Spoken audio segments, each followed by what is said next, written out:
podcast is provided for informational and educational purposes only and should not be construed as legal advice. Because every situation is unique, you should consult with a qualified legal professional for advice specific to your circumstances. If you need legal guidance, please reach out to an accredited attorney or contact us to schedule a consultation. Hello, and welcome to the Veteran Benefits Podcast. I'm your host, Rebecca Deming. Today, we are going to be talking about a very important topic, VA math. So we get a lot of questions when veterans are coming to us trying to maximize their rating about the way that VA combines ratings. There's a lot of confusion because let me just tell you up front, VA does not add all of your disabilities together one by one. So if you have a 50, a 30, and a 20, a lot of people would think 50 plus 30 is 80, add another 20, that's 100%. That should get me there. VA does not add conditions together that way. They do what they call combining conditions using their formula under the whole person approach. So what that means is that VA, and I always use calculators. There's a limit to how much math I can do in my head, and I don't expect people to be doing this math in their heads. So I don't want this episode to be confusing or for people to think that I'm expecting you guys to do this math in your head. Just to give you the principles so you understand what's going on behind the calculator and why those calculators are important so that you can use them to help figure out the strategy to get you to the maximum rating possible based on the disabilities that you have, and that you're not spending time and resources pursuing claims that are not going to maximize your benefits. So VA does the whole person approach. So let's just take the example of somebody who has multiple 50% ratings. So VA considers you 100% able-bodied when you start off. You take that first disability, and we want to start with the highest rated disability when we're doing this math. So you take the highest one, so 50% of 100 is 50. So now you're 50% able-bodied and 50% disabled. So that's your starting point. Now, a 50% rating is going to be rated at 50%. There's no fancy math there. Now you take your next 50% rating. So people, if you were adding it together, 50 plus 50 would be 100. In VA math, you're not going to get to 100% with two 50% ratings. You're going to take your 50% able-bodied. You're going to take 50% of that is 25. 50% of 50 is 25. So you're going to take that 25 and add it to your already 50% disability. So now you're 75% disabled. VA rounds up or down to the closest number using regular rounding. So if it's at the 5 or above, you're going to round up. If it's 4 or below, you're going to round down. So at 75%, VA rounds that up to 80%. So two 50% conditions will be combined at 80%. Now you take another 50% rating. So I'm 80%, I've got 50. That should get me to 130 if you're doing regular addition. Again, we're doing VA math. So you're at 75%. Now 50% of what's remaining, so 50% of your 25% able-bodied, is going to be 12 and a half. So 12 and a half plus 75 is 87 and a half. VA will round that up to 90. So 50% ratings are not getting you to 150. They're not getting you that 100% rating. They're going to get you rated at 90% because you're 87 and a half rounded up to 90. Now, if you add another 50% rating to that, that should do it, right? So what is left of your 87 and a half? You've got another 12.5%. So half of 12 and a half is 6 1/4. So you add 6 1/4 to your 87 and a half, and that's going to get you to about 94%. Still, you're at the 4, you're rounded down to 90. You're not going to get to that 100% level with 4 50% ratings. So it's really important. Now, you don't have to do this math in your head. It gets a lot more complicated when you've got multiple 10s, 20s, 30s, 50s, 70s, all those things added together. It's easy enough to get lost with even just the 4 50% ratings. So we have a calculator on our website at provetlegal.com. There are calculators out there on different websites. find one that works for you, and you can plug in the disabilities that you have to figure out where you are. And that's going to help drive strategy. For us as attorneys in our firm, we really look at where somebody is so we can kind of look at the puzzle pieces to figure out which claims are going to be the most important to help them get granted and to help them maximize to get the maximum rating. So if you are 87.5% rounded up to 90, we get a lot of people who say, I'm 90%, I just need 10% to get to that 100%. And they're going after a tinnitus claim that's going to be rated 10%, or a knee condition that might be rated 10%. And that 10% is not going to get you to the 100%. So understanding that might save you resources in paying for a private medical nexus letter, or spending time going to the doctors to prove that you have a disability, or get your friends and family to write you nexus letters.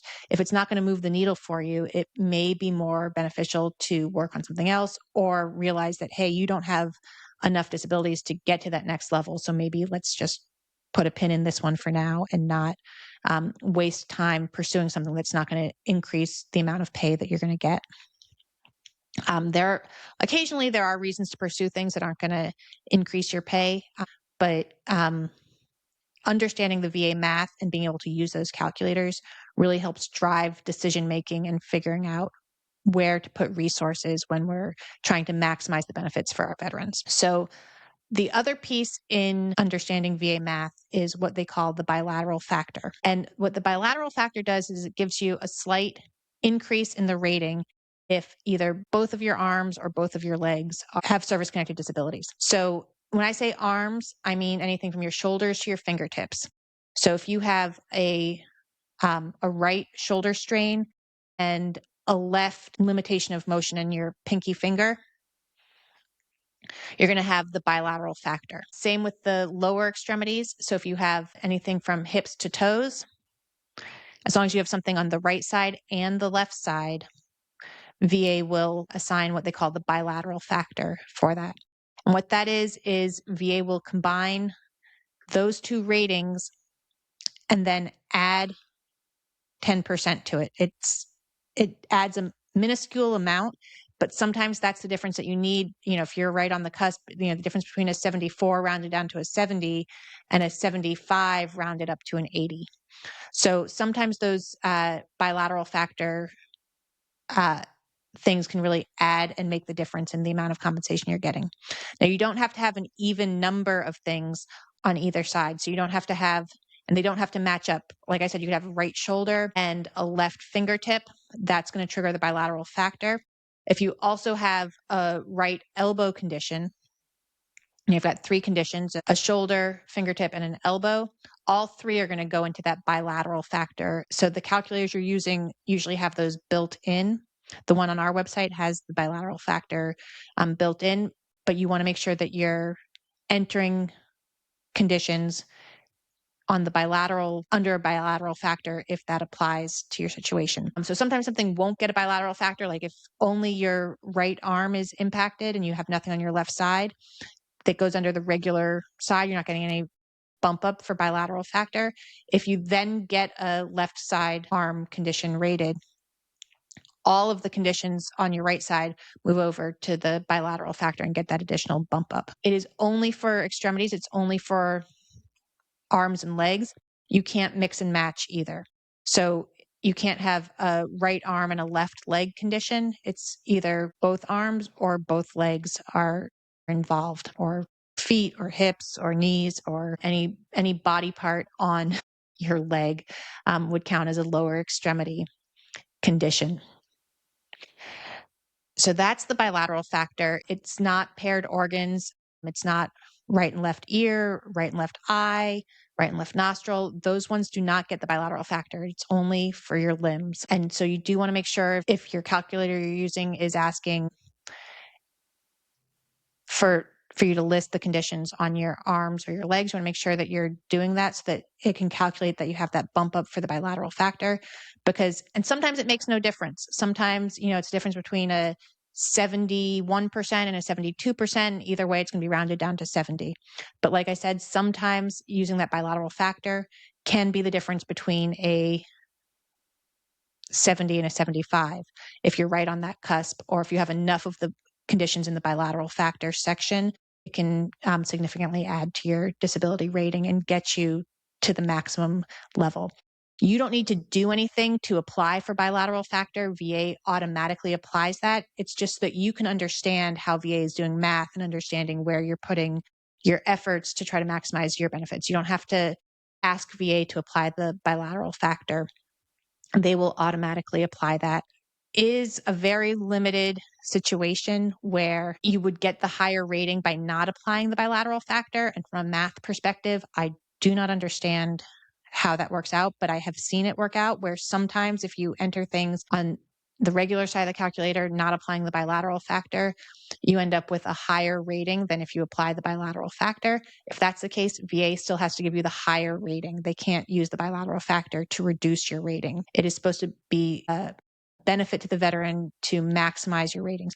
And the reasoning behind the bilateral factor, if it's not obvious, is if both of your arms are impacted, if you just hurt your left arm, you could compensate with your right arm, you could lift stuff with your right arm. But if your right arm is also disabled in some way, then having both arms not at full capacity has a slightly greater impact on you than just having one arm impacted.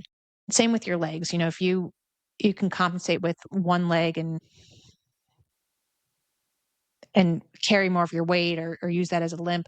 But if both legs are impacted, it's going to have a greater impact on you. So VA's looking out for that, and they're recognizing that when both limbs are impacted, whether it's your upper extremities, your arms, or your lower extremities, your legs and feet, that's going to have a greater impact. And so they give you that higher rating. So again, VA doesn't add conditions, they combine conditions. It's important to use a calculator like the one that we have on our website to help understand that. And that's one of the biggest things that drives our decisions in what claims we help veterans work on and where to put our energy, especially if veterans have a lot of different claims. It's not practical to go after all of them at the same time. Sometimes if you're trying to develop evidence and trying to get private medical opinions and all of that. So understanding which ones are the heavy hitters, the ones that are going to impact their combined rating is really helpful for helping veterans make decisions about pursuing their claims. I hope this was helpful. If you have questions or comments, please feel free to post them in the comments section. We always look forward to hearing from you. And please like and subscribe, and we will see you next time.